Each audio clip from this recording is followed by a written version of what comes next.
नमस्कार। मैं अपने बच्चे से मंगलमय का आशीर्वाद लेना चाहता हूँ।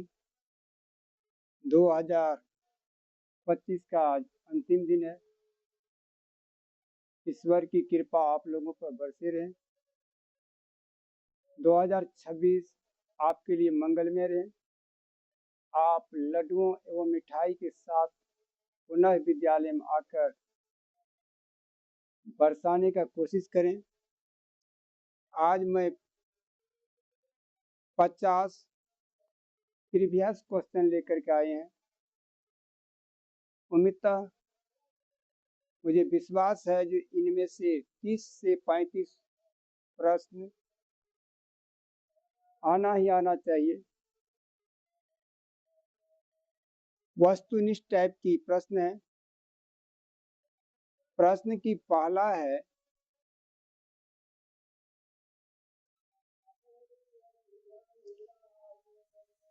पहला प्रश्न दिया है,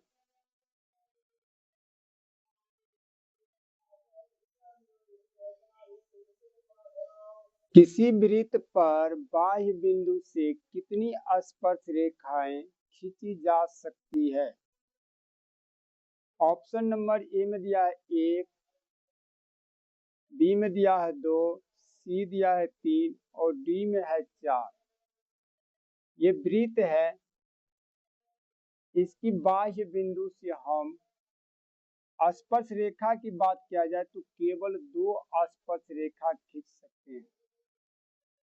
यदि वृत्त से पूछते वृत्त पर कितनी स्पर्श रेखा खींची जाए तो यहाँ हम किसी भी स्थान से स्पर्श करके खींच सकते हैं। इसकी कोई लिमिट नहीं है। इसके लिए अनंत होना चाहिए।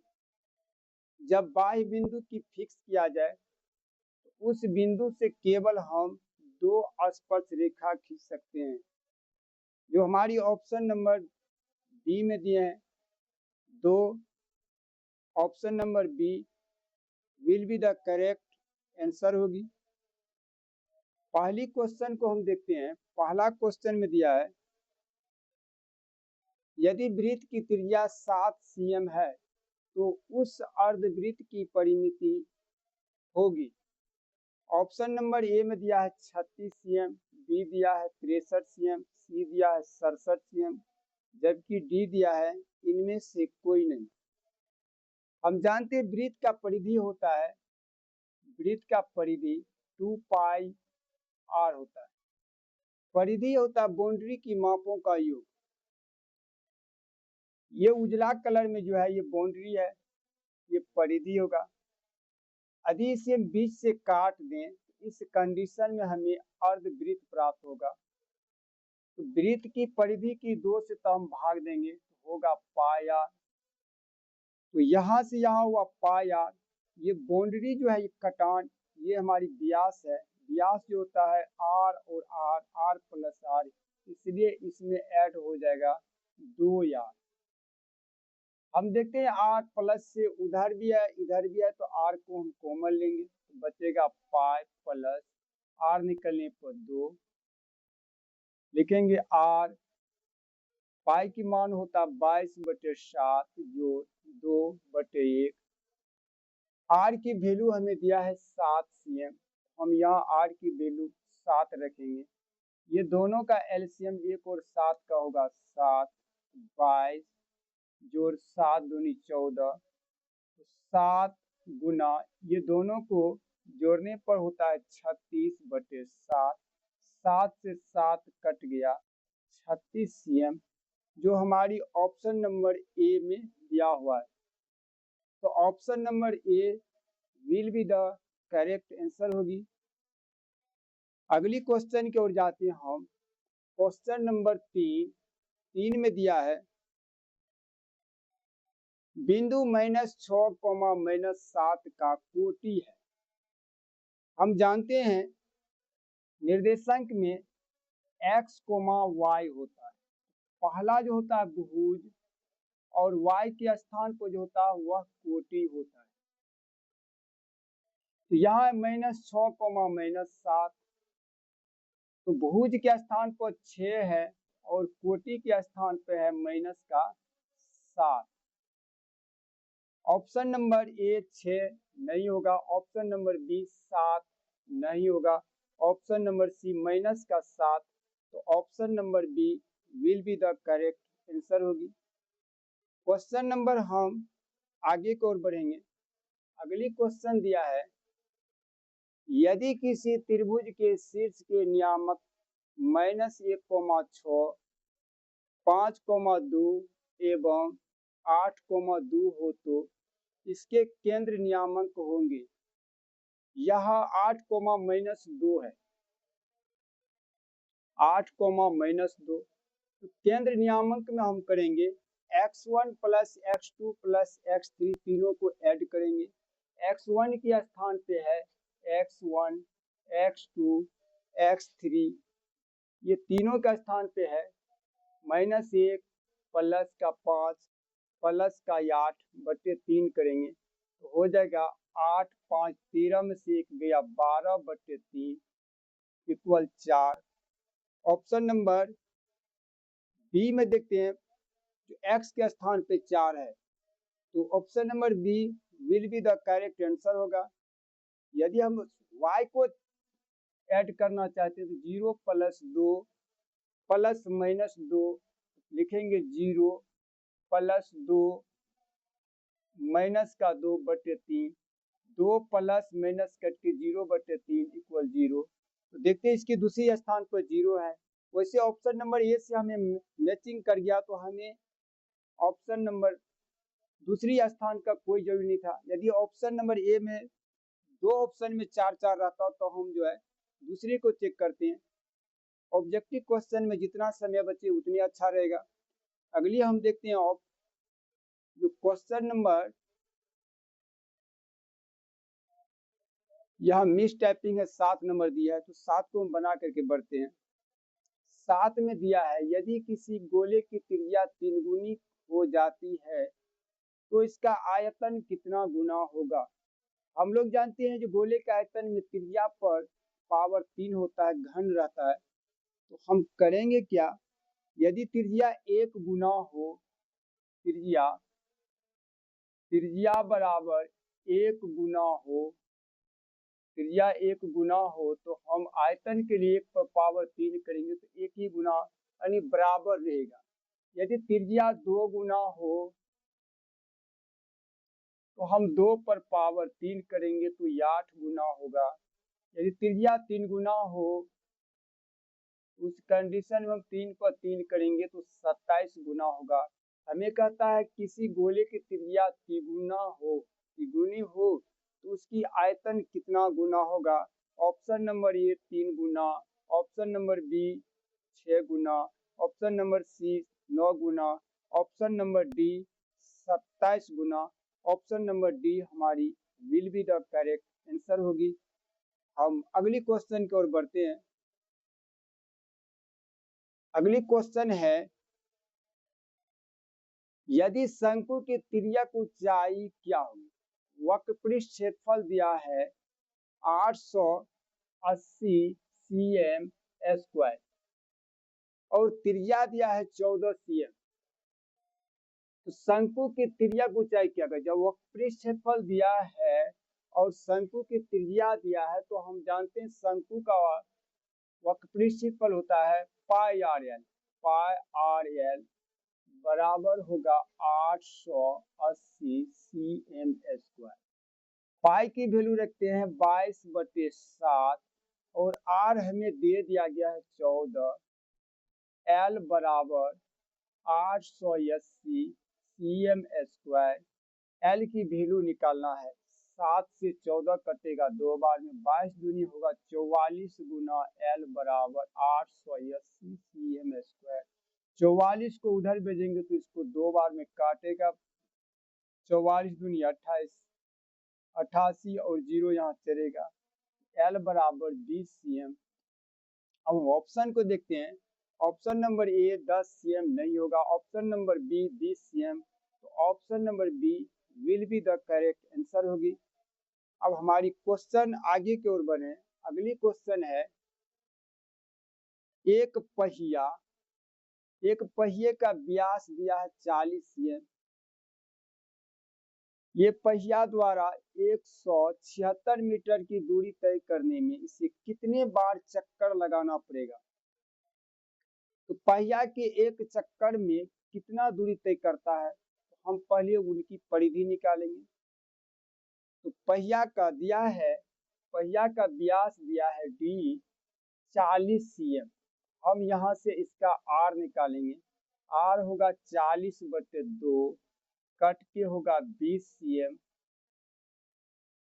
उसके बाद देखते हैं परिधि क्या होता है। पहिया का परिधि होगा 2 पाई r, यानी 2 गुना पाई की मान 22/7 और r की वैल्यू निकाले हम लोग 20 cm। 20 से गुना करेंगे तो हो जाएगा 22 दूनी 44 दूनी 88, 880/7 cm। पहिया एक बार घूमने पर 880/7 cm दूरी तय करेगा। हमें कुल दूरी दिया है, दूरी दे दिया गया है, दूरी 176 मीटर। तो 176 मीटर हमारी परिधि है cm में, दूरी है मीटर में। हमें इसे पहले cm में कन्वर्ट करेंगे। 176 को 100 से गुना करेंगे तो ये होगा 17600, ये cm आएगा। तो हो गया 17,600 cm दूरी है। तो चक्करों की संख्या होगा, चक्करों की संख्या कितना बार पहिया घूमेगा की संख्या। तो टोटल दूरी में हम परिधि से भाग देंगे। टोटल दूरी है 17600 भागा 880/7। हम करेंगे 17600 गुना कर देंगे, ऊपर देंगे 7, नीचा लिख देंगे 880। 0 से 0 कटेगा। 88 को 2 बार पढ़ते हैं तो 8 दूनी 16 की 86, 1 8 दूनी 16, 1 17, 2 बार में कट जाएगा, 1 0 आएगा। 7 दूनी 14 यानी 144 आता है। तो पहिया 144 बार घूमेगा। ऑप्शन नंबर ए में ही 144 है, अतः option number A will be the correct हमारी आंसर होगी। अगली क्वेश्चन की ओर हम बढ़ते हैं। अगली क्वेश्चन हमें दिया है किसी बेलन का व्यास 28 cm एवं इसकी ऊंचाई 20 cm है, तो इसका संपूर्ण पृष्ठ का क्षेत्रफल क्या होगा। बेलन में व्यास दिया है, यह बेलन का व्यास 28 cm है। हम यहाँ से r निकालेंगे, यह 28/2 यानी कितना होगा 14 cm। बेलन की ऊंचाई भी हमको दिया है 20 cm। मांग रहा है इसका संपूर्ण पृष्ठ क्षेत्रफल। बेलन का संपूर्ण पृष्ठ क्षेत्रफल होता है 2 पाई r into r plus h। तो 2 गुना पाई की वैल्यू 22/7 और r की वैल्यू है 14, 14 देंगे, फिर ब्रैकेट में देंगे r है तो 14 प्लस h कितना है तो 20, क्षेत्रफल है तो cm²। 7 से 14 कटेगा 2 बार में, 22 दूनी 44 दूनी 88 गुना, ये दोनों को गुना करने पर जोड़ने पर हो जाएगा 20 14 34 cm²। अब 88 को हम 34 से गुना कर देंगे। 88 गुना 34, 8 चौके 32 का 2 हासिल 3, 8 चौके 32 3 35, फिर 3 से करेंगे 8 या 24 का 4 हासिल 2, 8 या 24 2 26 हुआ 2 5 9 6 3 9 2 29 92 cm²। ऑप्शन में देखेंगे पहला है 29 93 वर्ग सेमी, नहीं होगा। 29 92 वर्ग सेम ऑप्शन नंबर बी में दिया है, अतः option number B will be the correct answer होगी। अगली ऑप्शन की ओर हम जाएंगे। अगली ऑप्शन है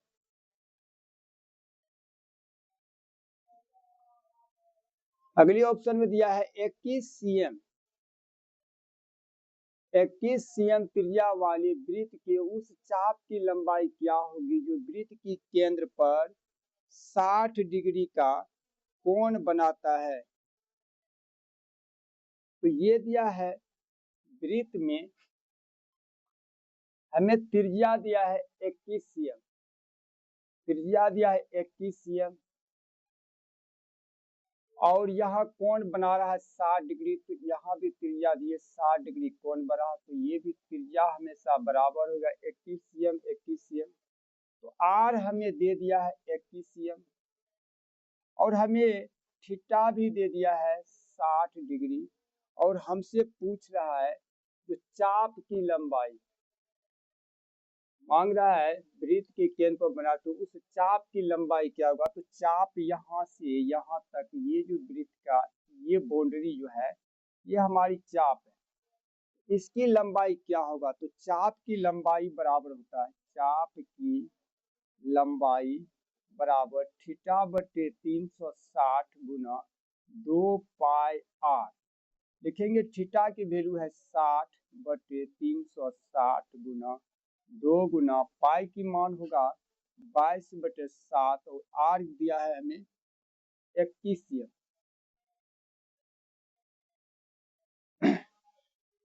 60 से काटेंगे 6 बार में 360, फिर ये 6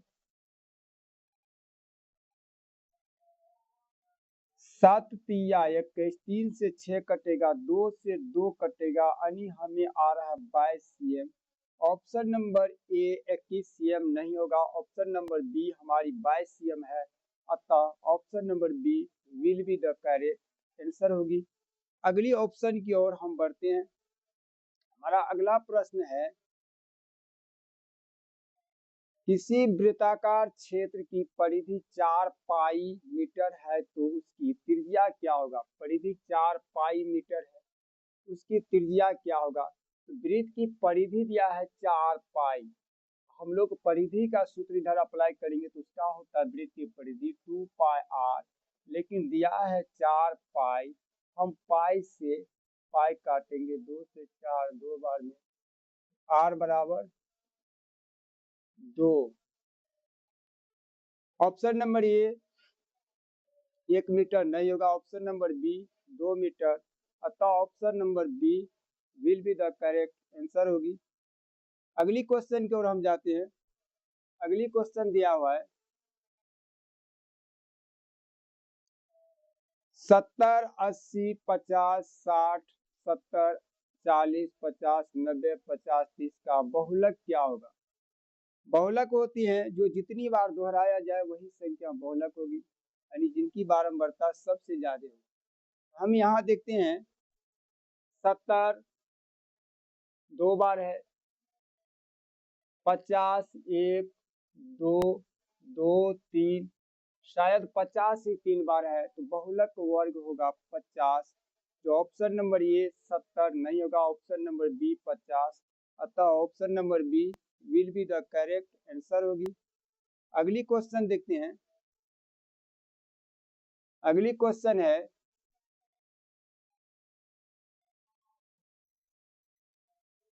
8 7 12 15 10 9 11 की माध्यिका क्या होगी। माध्यिका के लिए हम लोग आरोही क्रम या अवरोही क्रम में संख्या को लिखेंगे, या तो बढ़ते क्रम में सजाएंगे या तो घटते क्रम में।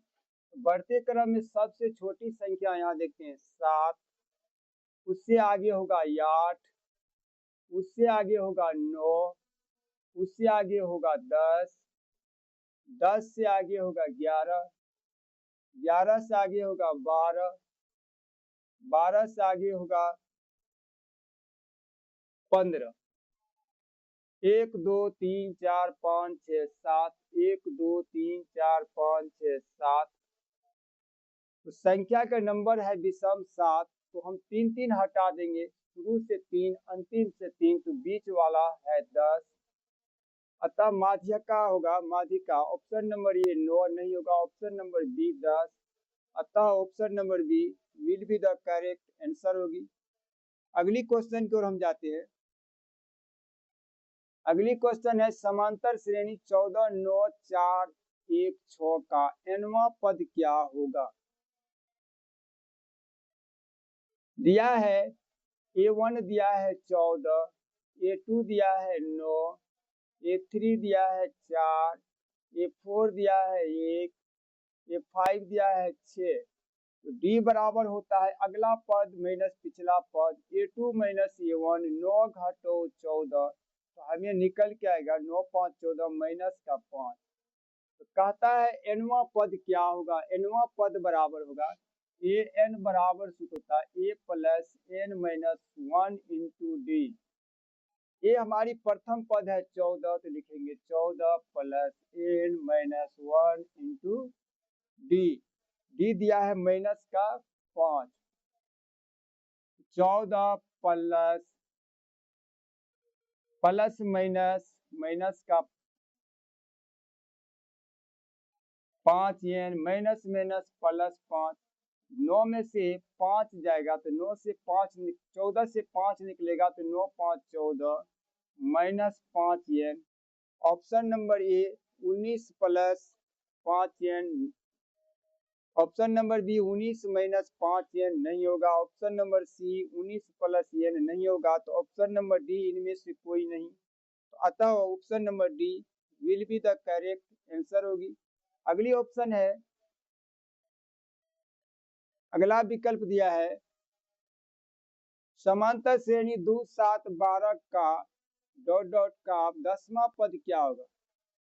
हम लिखेंगे A1 बराबर 2, A2 दिया है 7, A3 दिया है 12, तो यहाँ से D हम निकालेंगे, D बराबर होगा अगला पद A2 माइनस पिछला पद 1, तो A2 दिया है 7 माइनस 2, 7 में से 2 जाएगा 5, तो ये हमारी सारमंतर निकल के आया 5। मांग रहा है 10वां पद A10 बराबर A प्लस 9D। ये हमारा है 2 प्लस 9 गुना D कितना है 5, 2 जोड़ 9 पचे 45, 2 47। अब ऑप्शन में हम देखेंगे, ऑप्शन नंबर ए 50 नहीं होगा, ऑप्शन नंबर बी 40 नहीं होगा, ऑप्शन नंबर सी 47, अतः option number B C will be the correct answer होगी, हमारी आंसर 47 होगी। अगला देखते हैं हम, बिंदुओं 9 3 एवं 15 11 की बीच की दूरी क्या होगा।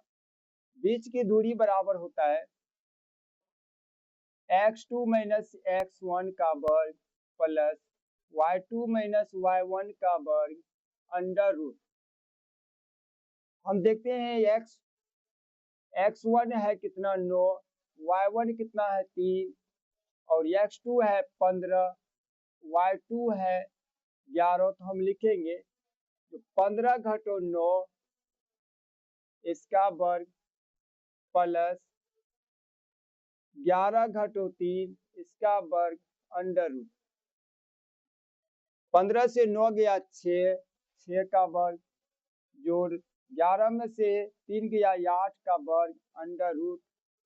6 का होगा 36, 8 का होगा 64, दोनों को ऐड करने पर हो जाएगा 100 और 100 का वर्गमूल निकलेगा 10। ऑप्शन नंबर ए देखते हैं 11 नहीं होगा, ऑप्शन नंबर बी 10, अतः option number B will be the correct answer होगी। अगली क्वेश्चन हम देखते हैं, 18वां क्वेश्चन में दिया है 1000 चक्कर लगाने में एक पहिया 88 किमी दूरी तय करता है, तो पहिए का व्यास है। पहिए एक चक्कर में जितना घूमता है वही उसका व्यास होगा। यहाँ पहिया 1000 चक्कर लगा रहे हैं, तो पहले हम दूरी में 1000 से भाग देंगे तो हमें पहिए का परिधि निकलेगा, परिधि से हम व्यास निकालेंगे। दिया है चूंकि 1000 चक्कर में पहिया 88 किमी दूरी तय करता है किलोमीटर में। हम लिख सकते हैं मीटर में भी बदलेंगे तो 1000 चक्कर में 88 किलोमीटर को हम मीटर में बदलेंगे तो 1000 से गुना करेंगे, 88 गुना 1000 88,000 मीटर होगा। फिर लिखेंगे एक चक्कर में यही 88,000 में 1000 से भाग देंगे 3 जीरो से 3 जीरो कैंसिल, एक चक्कर में 88 मीटर दूरी तय करेगा। हमें पहिया का व्यास पूछ रहा, तो हमारी व्यास तो निकल गया, पहिया का परिधि निकला है, परिधि निकल करके आया 88 मीटर, तो पहिया का व्यास होता है पाई डी। यदि व्यास दिया रहे तो तब परिधि होगा पाई डी, त्रिज्या दिया रहे तो परिधि होगा 2 पाई आर। पाई डी बराबर 88 मीटर। हम लिखेंगे यहाँ पर पाई की वैल्यू 22/7 गुना डी बराबर 88 मीटर, और हम यहाँ से डी निकाल लेंगे आसानी से। उधर है 88 गुना 22/7 है, उधर जाएगा पलट जाएगा 7/22, 22 चौके 88, डी बराबर 7 चौके 28 मीटर। हम ऑप्शन नंबर ए में देखते हैं 14 मीटर, नहीं होगा। ऑप्शन नंबर बी 24 मीटर, नहीं होगा। ऑप्शन नंबर सी 28 मीटर, अतः option number B C will be the correct answer होगी। अगली क्वेश्चन देखते हैं।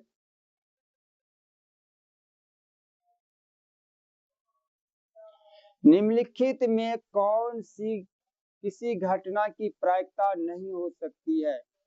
प्रायिकता भिन्न में हो सकता है, प्रायिकता भिन्न में हो सकता है, हो सकता है जब अंश से हर बड़ा हो। जैसे अंश 4 दिए हर 5, तो अंश से हमेशा हर बड़ा होना चाहिए। प्रायिकता परसेंट में हो सकता है, लेकिन हमेशा वह 100% से कम रहे, 100% या 100% से कम।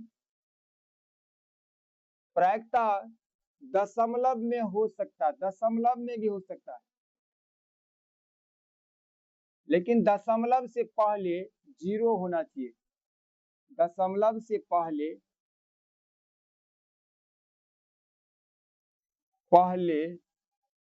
शून्य होना चाहिए। प्रायिकता 0 से 0 या 0 से बड़ा हो सकता है, बड़ा हो सकता है, किंतु 1 या 1 से कम, 1 से ज्यादा नहीं। प्रायिकता पूर्णांक में नहीं हो सकता है, प्रायिकता परसेंट में हो सकता है, परसेंट में 100 भी हो सकता है, 100 से कम हो सकता है। प्रायिकता ऋणात्मक नहीं हो सकता। हम देखते हैं यहाँ पर दिया है दशमलव, दशमलव में हो सकता है, लेकिन दशमलव से पहले 0 सही है। दशमलव में दिया है दशमलव में हो सकता है, लेकिन दशमलव से पहले 1 है। हम यहाँ बताए हैं प्रायिकता दशमलव में हो सकता है, लेकिन दशमलव से पहले 0 होना चाहिए, यहाँ 1 है, इसलिए यह किसी घटना की प्रायिकता नहीं हो सकती है। अतः option number B will be the correct answer होगी। अगली क्वेश्चन है, समांतर श्रेणी 2, 6, 10 के प्रथम 11 पदों का योग क्या होगा? यहाँ देखते हैं A1 बराबर 2, A2 बराबर 6, A3 बराबर 10। तो यहाँ से हम D निकालेंगे, D बराबर अगला पद से पिछला घटाएंगे A2 माइनस A1, यानी 6 घटो 2, 6 घटो 2, तो हमें निकल के आएगा 4। हमें कहता है n बराबर 11, यानी 11 पदों का योग। Sn बराबर हम लोग जानते हैं n/2 into 2a plus n-1 into d। तो यहाँ Sn के जगह होगा 11, 11/2, 2 एक स्थान पर होगा 2 प्लस n की मान दिया है 11, तो 11 घटो 1, और d की वैल्यू निकल के आया है 4, 11/2 ब्रैकेट में होगा 2 दूनी 4 जोड़ 11 से 1 गया 10, 10 चौके 40, लिखेंगे 11/2 गुना, ये दोनों को जोड़ेंगे तो 44 होगा, ये कट जाएगा 22 बार में। 22 को 11 से गुना करेंगे, 22 को 11 से गुना करेंगे तो 22 से कम 22, 22 से कम 22, 2 4 2 242। ऑप्शन नंबर ए 240 नहीं होगा। Option number B 242। अतः option number B will be the correct answer होगी। अगली क्वेश्चन देखते हैं।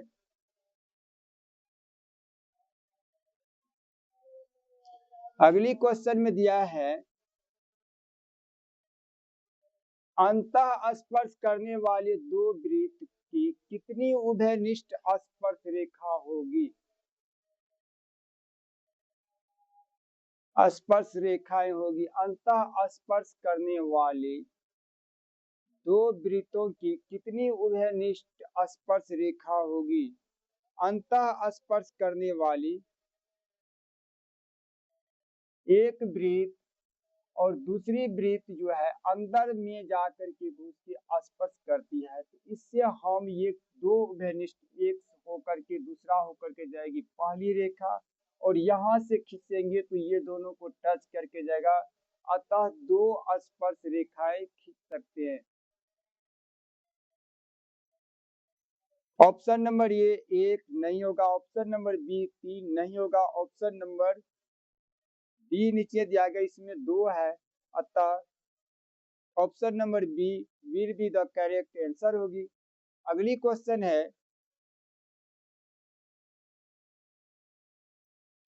23 में दिया हुआ है यदि 4 लगातार विषम संख्याओं का माध्य 6 है तो सबसे बड़ी संख्या क्या होगा। यदि विषम संख्या हम 1 लेते हैं, 3 लेते हैं, 5 लेते हैं, तो हम देखते हैं जो एक यदि पहला मान लिए 1 तो दूसरा होगा +2,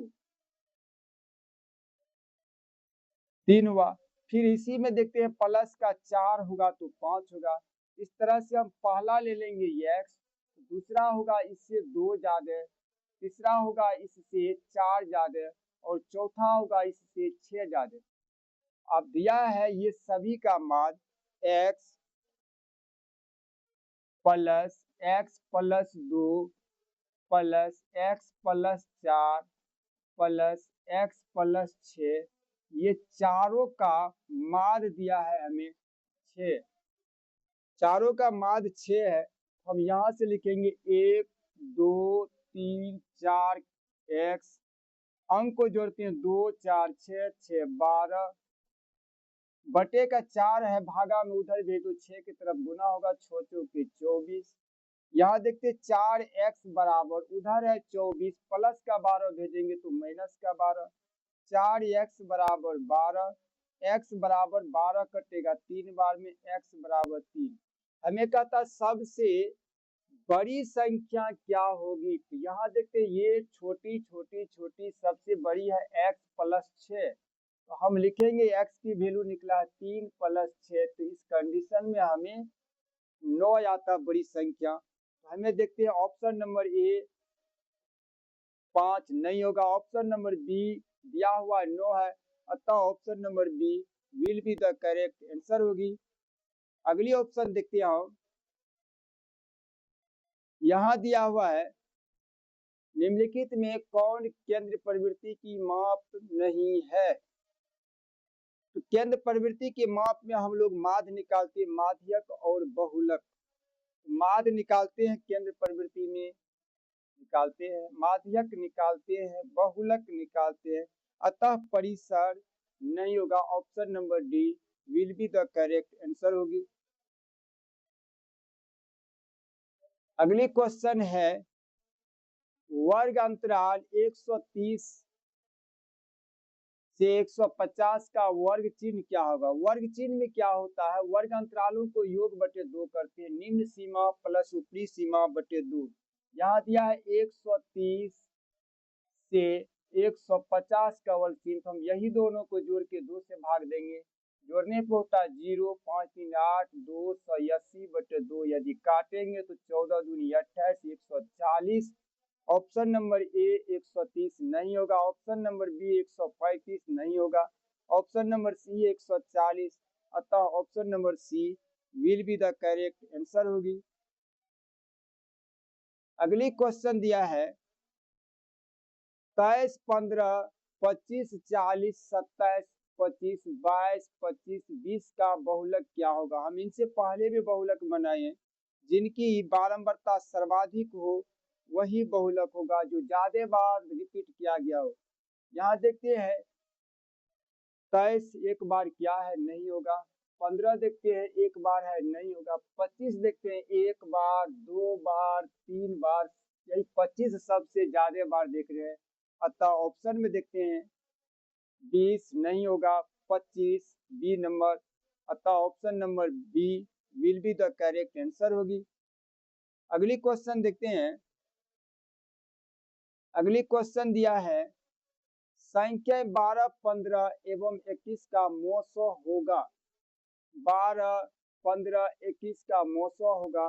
तो मौसा निकालने के लिए देखेंगे, हम सभी का फैक्टर करेंगे। जैसे 12 है तो 12 का फैक्टर होगा 2 गुना 2 गुना 3, 2 दूनी 4 या 12। 15 का होता है 3 गुना 5 और 21 का होगा 3 गुना 7। मौसम में देखेंगे जो सब में उभयनिष्ठ है, तो हम देखते हैं सब में उभयनिष्ठ है 3, एक इसमें, एक इसमें, एक इसमें, और कोई उभयनिष्ठ नहीं है, एक दूसरे में नहीं मिल रहा, तो यही 3 हमारी ऑप्शन नंबर ए में ही 3 है।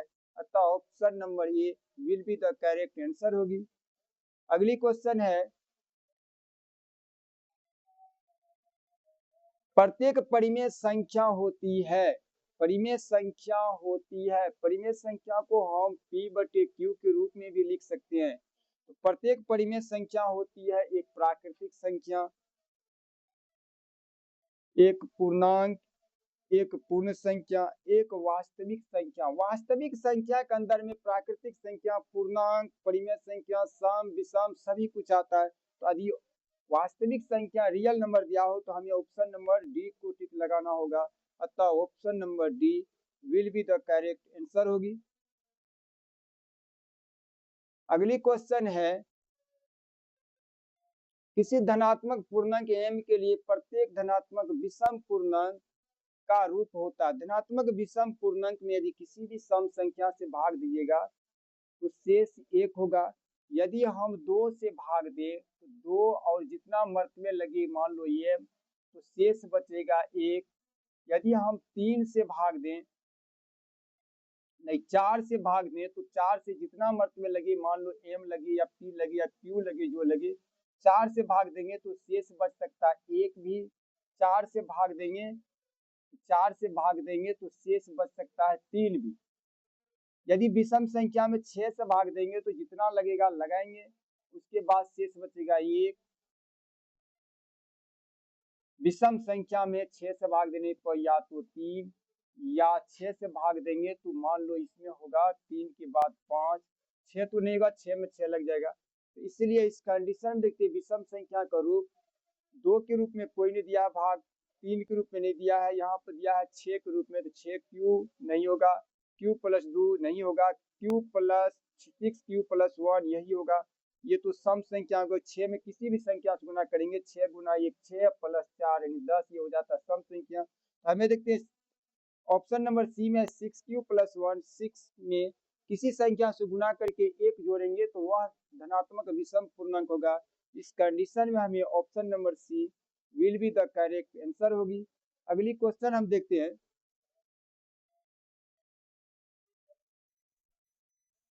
अगली क्वेश्चन है दो संख्याओं का मौसा 27, 900, 162 है। यदि उनमें से एक संख्या 54 है तो दूसरी संख्या क्या होगा। हम जानते हैं दूसरी संख्या बराबर होता है, दूसरी संख्या बराबर होता है 900 गुना 900 बटे में होता है एक संख्या।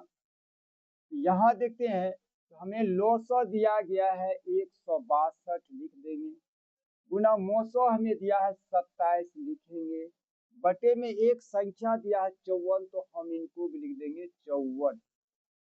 ये 54 को हम काटेंगे, 27 दूनी 54, फिर 2 से 162 कटेगा, 8 दूनी 16, 2 एकम 2 81। ऑप्शन नंबर ए 36 नहीं होगा, ऑप्शन नंबर बी 45 नहीं होगा, ऑप्शन नंबर सी 9 नहीं होगा, ऑप्शन नंबर डी 81, अतः option number D will be the correct answer होगी। अगली क्वेश्चन देखते हैं हम। दिया है द्विघात बहुपद के शून्यकों की संख्या कितनी होगी। हम जानते हैं रेखिक बहुपद दिया रहे, रेखिक बहुपद जैसे 2x प्लस 3, इसमें देखते हैं बहुपद के शून्यकों की संख्या होगा केवल एक, क्योंकि 2x प्लस 3 को उधर भेजेंगे तो -3x बराबर -3/2 तो 1 होगा। यदि द्विघात समीकरण हो, 2 पावर रहे तो इसकी शून्यकों की संख्या होगा 2, त्रिघात बहुपद की शून्यकों की संख्या 3 होगा। तो हमें पूछा गया किसका, तो द्विघात बहुपद की शून्यकों की संख्या, तो द्विघात बहुपद की शून्यकों की संख्या 2। ऑप्शन नंबर ए गलत हो जाएगा, ऑप्शन नंबर बी 2, अतः option number B will be the correct answer होगी। अगला क्वेश्चन देखते हैं। अगला क्वेश्चन में दिया गया है किसी घटना की प्रायिकता होती है, किसी घटना की प्रायिकता होती है, हम अभी डिस्कस इससे पहले में किए हैं। घटना की प्रायिकता होती है पूर्णांक में होगा, बटे में होगा, लेकिन अंश से हर बड़ा होना चाहिए, यानी जैसे ये 4/5 होगा या 1/2 होगा, यानी अंश से हर हमेशा बड़ा होना चाहिए। दशमलव में होगा, दशमलव से पहले 0 होना चाहिए। परसेंट में होगा, परसेंट होना चाहिए 100 या 100 से कम होना चाहिए। माइनस में नहीं होगा, तो यहाँ देखते हैं अधिकतम कम से कम 0, अधिकतम 1 भी हो सकता है, 0 1 से ज्यादा, 0 से कम, इसके बीच में कहीं रह सकता नहीं, 0.123 कुछ भी रह सकता है, लेकिन दशमलव से पहले 1 नहीं। यहाँ देखते हैं 1/2 हर से अंश बड़ा है तो होगा 1, प्रायिकता 1 हो सकता है, 0 हो सकता है, 1/3 यहाँ भी हो सकता है, अतः इस ऑप्शन में कहीं भी दिया गया नहीं है। असंभव घटना की प्रायिकता होती है, असंभव घटना की प्रायिकता होगी, सॉरी यहाँ पे लिखा असंभव घटना, असंभव घटना की प्रायिकता होगा 0, असंभव, असंभव की 0, जब घटना घटित ना हो तो 0, संभव का होगा, संभव का होगा 1। तो यहाँ लिखा था असंभव, मैंने नहीं पढ़ा, असंभव घटना की प्रायिकता होगा 0, संभव घटना की प्रायिकता होगा 1, जो कि ऑप्शन नंबर सी में दिया गया 0, अतः option number C will be the correct answer होगी।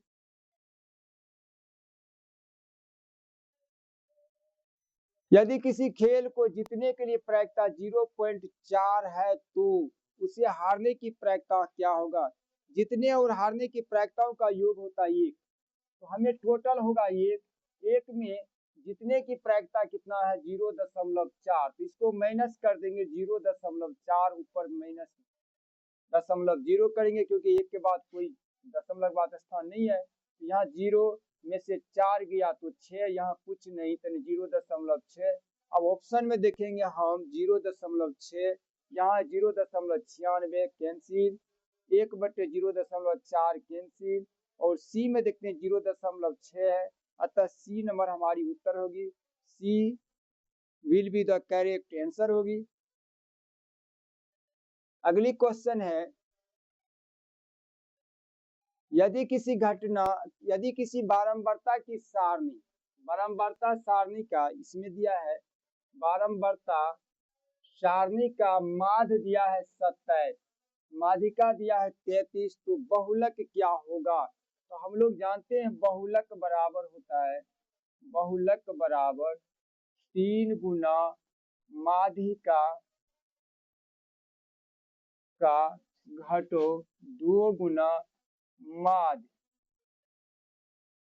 तो 3 गुना माध्यिका हमें दिया है 33, तो 3 को गुना करेंगे 33 से, इसमें से घटा देना 2 गुना माध्य दिया है 27, 33 दिया होगा 99, घटो 27 दूनी होगा 54, 9 से 4 गया 5, और 9 से 5 गया तो 4, 45।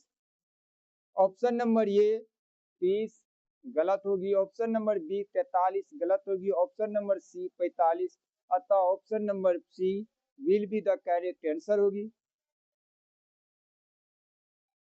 अगली क्वेश्चन है, यदि किसी समांतर श्रेणी का छठा और 12वां पद 13 और 25 है तो इसका पहला पद क्या होगा। तो यहाँ पर दिया है तो छठा और 12वां पद यानी A6 दिया है 13, A6 होगा A प्लस 5D इक्वल 13, ये हमारी पहली समीकरण रहेगी।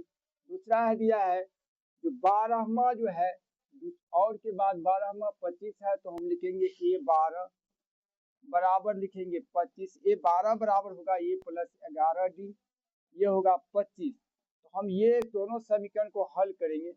समीकरण 1 और 2 से देखेंगे। समीकरण 1 था A प्लस 5D बराबर 13 और समीकरण 2 है A प्लस 11D बराबर 25। हम यहाँ से इनको माइनस करेंगे, माइनस माइनस कैंसिल, माइनस 11, 11 से 5 गया तो 6 5 11, 6D बराबर 25 से 13 गया तो माइनस का 12, माइनस दोनों बगल कैंसिल, 6 दूनी 12, डी की वैल्यू 2 आया। यही डी की वैल्यू किसी समीकरण में रख देंगे, जैसे समीकरण नंबर 1 है, 1 में हम डी की वैल्यू रखते हैं तो 1 में है A प्लस 5D का है 13, हम लिखेंगे A प्लस 5 गुना D है 2 बराबर 13, A बराबर 13, 5 गुनी 10 उधर जाएगा तो घट जाएगा यानी A की वैल्यू आएगा 3। हमारा कहता है प्रथम पद पहला पद होता है ए निकला है 13, ऑप्शन नंबर ए 4 नहीं होगा, ऑप्शन नंबर बी 3, अतः option number B will be the correct answer होगी।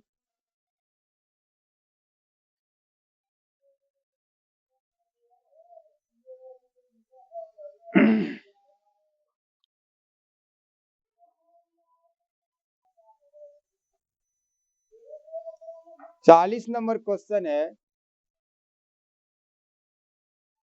रेखिक समीकरण युग्म 2x माइनस 5y माइनस 1 बराबर 0 तथा x प्लस 3y माइनस 4 बराबर 0 है और विरोधी विरोधी आश्रित इनमें से कोई नहीं। तो सबसे पहले हम इस शर्त को देखेंगे। तो यहाँ दिया है A1 के स्थान पर 2 और A2 के स्थान पर दिया है 1 बराबर B1 की जगह पर -1 और B2 के स्थान पर है प्लस का 3, C1 के स्थान पर -1 और C2 का स्थान पर माइनस का 4। हम देखते हैं A1 does not equal B1 यहीं पर बराबर नहीं होता है, A1 बटे A2 does not equal B1 bye B2। इसका शर्त होता है एक निकाय का कोई हल नहीं होगा, यह विरोधी संगत होगा, तो विरोधी दिया है।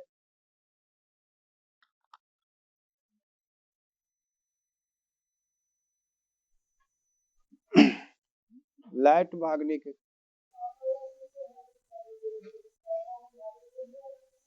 अगला क्वेश्चन है, एक असंभव घटना की प्रायिकता होती है। संभव घटना के हम पिछली वीडियो में देखे हैं, संभव घटना की प्रायिकता होती है संभव का 1 और संभव का होगा 0।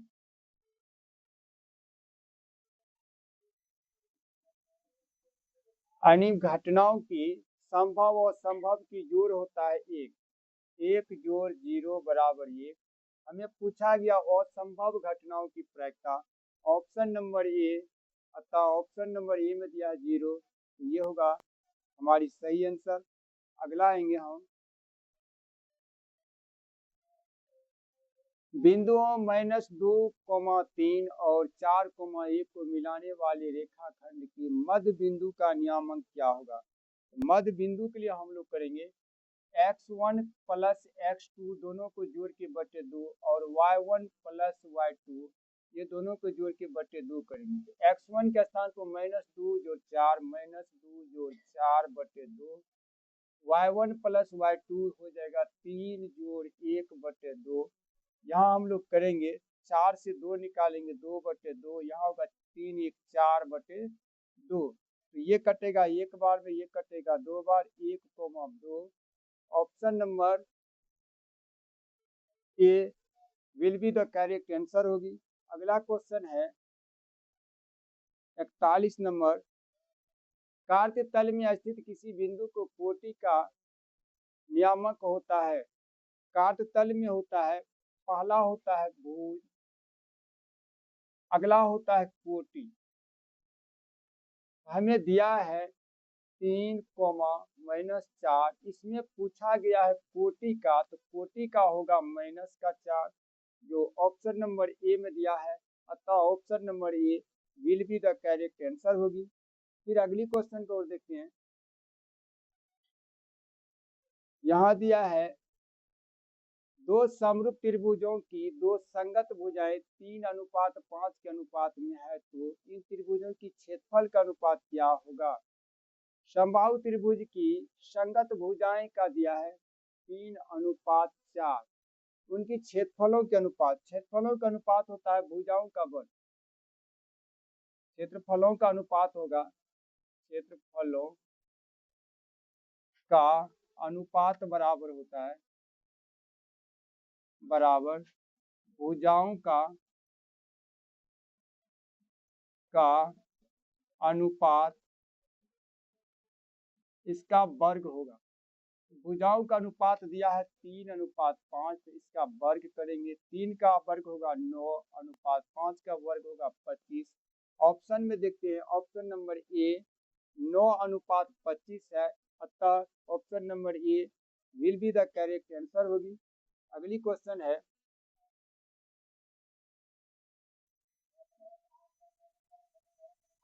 प्रथम 5 विषम संख्याओं का माध्य क्या होगा। तो प्रथम 5 विषम संख्याओं का माध्य पहला होगा 1, 3 जोड़ 5 जोड़ 7 जोड़ 9 बटे का 5, 3 1 4 5 4 9 9 7 16 9 25 बटे 5 कटेगा 5 में। वैसे इसका सिंपल सूत्र होता है एन, 5 विषम संख्याओं का माध्य पूछे तो एन, तो 5 विषम संख्या की संख्या 5, तो एन बराबर 5 वैसे होता है, सूत्र से इस प्रकार बनेगा। तो ये देखते हैं, ऑप्शन नंबर ए 6 नहीं होगा, ऑप्शन नंबर बी 4 गलत है, ऑप्शन नंबर सी 5, अतः option number C will be the correct answer होगी। अगली क्वेश्चन देखते हैं। अगली क्वेश्चन है, एक समचतुर्भुज का विकर्ण 6 सेमी और 8 सेमी है, तो इसके बराबर में प्रत्येक भुजा निम्नलिखित होगा। तो दिया है समचतुर्भुज का भुजा होता है, समचतुर्भुज का भुजा होता है, भुजा बराबर 1/2 ब्रैकेट के अंदर में होगा d1² प्लस d2²। यहाँ देखते हैं 1/2 विकर्ण दिया है, d1 हमें दिया है 6 और d2 दिया है 8, हम लिखेंगे 6 का वर्ग जोड़ 8 का वर्ग 1/2 गुना अंदर में है 6 6 के 36 जोड़ 8 8 64 1/2 गुना, ये दोनों को जोड़ने पर होगा 100, 100 का वर्गमूल निकलेगा 10, 10 कटेगा 2 से 5 बार, यानी भुजा होगा 5 cm। Option number A 3 cm गलत, ऑप्शन नंबर बी 4 cm गलत, ऑप्शन नंबर सी 5 cm, अतः option number C will be the correct answer होगी। अगली क्वेश्चन है, दो वृत्त के क्षेत्रफलों का अनुपात 9:4 है, तो उनकी परिधियों का अनुपात होगा। दो वृत्त के क्षेत्रफलों का अनुपात दिया है, उनकी परिधि का अनुपात, क्षेत्रफल में होता है त्रिज्या का वर्ग यानी r² बटे r², r1² r2² दिया है 9/4 यानी 3/2 का वर्ग, वर्ग से वर्ग काटेंगे तो r1 अनुपात r2 बराबर होगा 3:2। परिधि में त्रिज्याओं की कोई परिवर्तन नहीं होगा, तो यही 3:2 ही रहेगा। तो ऑप्शन नंबर ए हमारा दिया 3:2, अतः option number A will be the correct answer होगी। अगली क्वेश्चन है, दो घनों के आयतनों का अनुपात 1:27 है, तो उनके कुल पृष्ठ क्षेत्रफल के क्या होगा।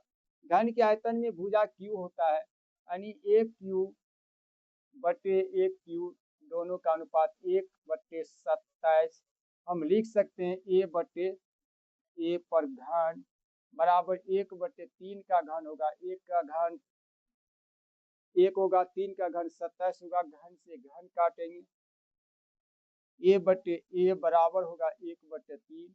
यहाँ कहता पृष्ठफल का अनुपात में होता है a स्क्वायर, 6a स्क्वायर, 6 तो कॉमन दोनों में रहेगा कैंसिल, इसलिए इस भुजा का वर्ग करेंगे तो 1 का वर्ग 1 और 3 का वर्ग होगा 9, यानी 1:9। ऑप्शन नंबर ए 1:3 नहीं होगा, ऑप्शन नंबर बी 1:8 गलत होगा, ऑप्शन नंबर सी 1:9, अतः option number C will be the correct answer होगी। अगली क्वेश्चन है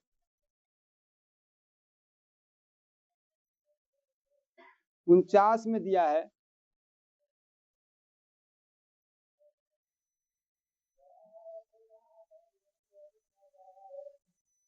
समान ऊंचाई वाले दो बेलनों के आयतनों का अनुपात इतना है, तो उनकी वक्र क्षेत्रफल का अनुपात क्या होगा।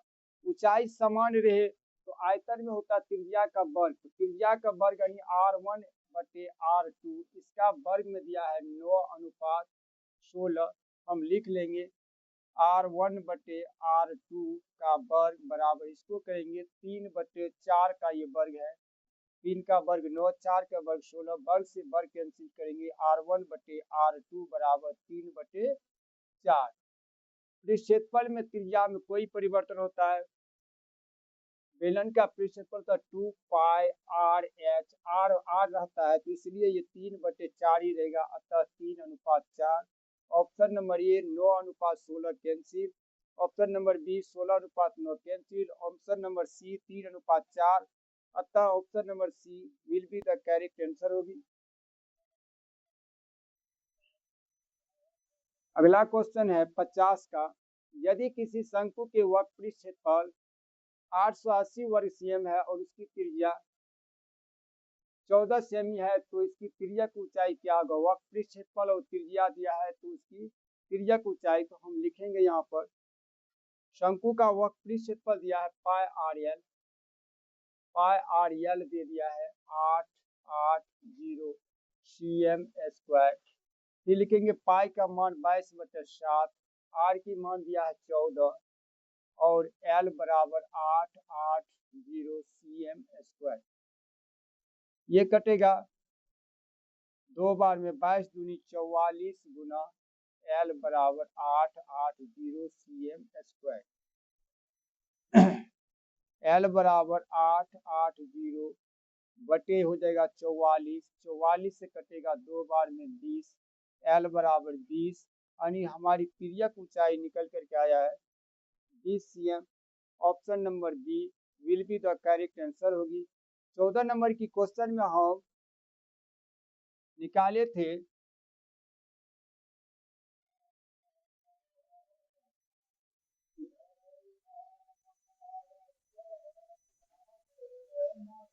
चौदह नंबर के ऑप्शन गड़बड़ हुआ था, 19 प्लस होना 19 माइनस 5n होना चाहिए, हम 4 और 15 को जोड़ घटा दिए, लेकिन उसको जोड़ना चाहिए, जोड़े नहीं थे, एक बार उसको फिर से देख लेंगे। तब तक के लिए हम नमस्कार। ये 50 क्वेश्चन दिए हैं, 50 क्वेश्चन में से 35 कॉन्फिडेंस आने की संभावना है। ऑप्शन नंबर 14 में थोड़ा विकल्प देख नहीं सके थे, चलिए इसके लिए क्षमार्थी। आप लोग को वीडियो कैसा लगा है, अच्छा लगा तो एक लाइक एक सब्सक्राइब करें।